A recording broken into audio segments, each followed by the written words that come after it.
Sahabat-sahabat Vincentian yang terkasih, hari ini kita sungguh bergembira karena kita dididik, diajar, dan dilatih oleh Yohanes Pembaptis, salah satu tokoh sentral di masa Advent. Yohanes Pembaptis sungguh-sungguh memperkenalkan hidup kita dengan Tuhan. Maka kita bisa melihat ungkapan bahwa Yohanes harus lebih kecil dan Yesus itu harus lebih besar. Itulah yang perlu juga kita harus sadari di setiap kita melakukan karya-karya yang luar biasa yang Tuhan anugerahkan kepada kita. Kita mendengar bacaan hari ini bagaimana Yesus juga menjawab bahwa orang buta melihat, orang lumpuh berjalan, orang kusta menjadi tahir, yang tuli mendengar, itu semua adalah karya-karya yang menghubungkan kita dengan Tuhan. Maka jangan sampai karya-karya itu merebut hati kita sehingga kita mementingkan diri kita sendiri. Justru lewat karya-karya itu Tuhan harus dimuliakan. Itulah sebetulnya tujuan dari setiap karya yang kita bangun.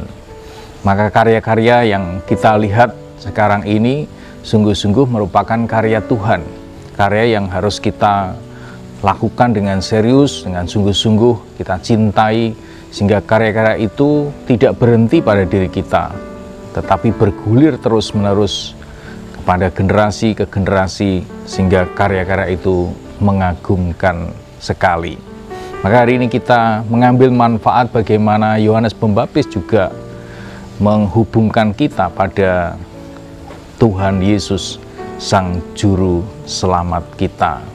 Apa yang perlu kita lakukan dengan karya-karya itu? Yang pertama adalah karya itu berhasil kalau kita selalu berelasi, berhubungan mesra dengan Tuhan.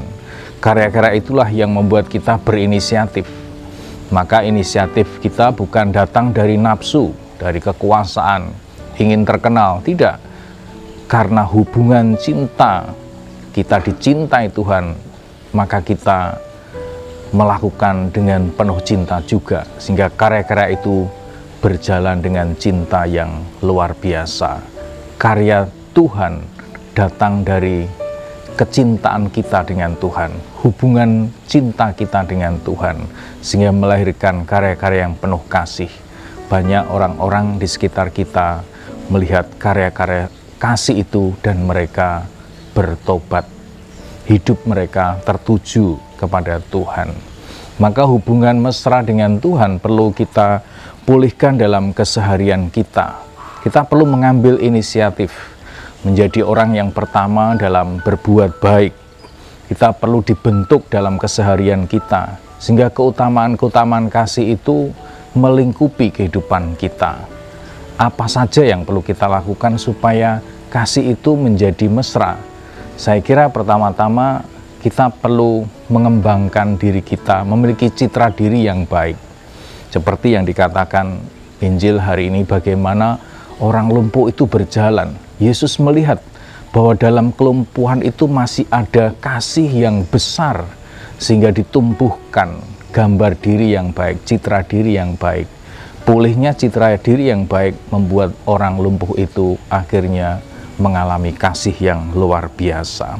Dan yang terakhir yang saya kira juga penting dalam karya-karya kita adalah jangan sampai kita mementingkan diri sendiri, ribut dengan diri sendiri, bertengkar dengan orang lain, bersaing dengan sesama kita. Tujuan kita berkarya adalah bagaimana karya itu menuntut sikap yang altruis. Artinya kita perlu sungguh-sungguh memelihara iman, sehingga iman itu menjangkau, menjamah jiwa-jiwa orang-orang yang kita selamatkan. Mari kita singkirkan segala hal yang mementingkan diri sendiri, mulai memberi, berbagi, berkontribusi dengan sesama.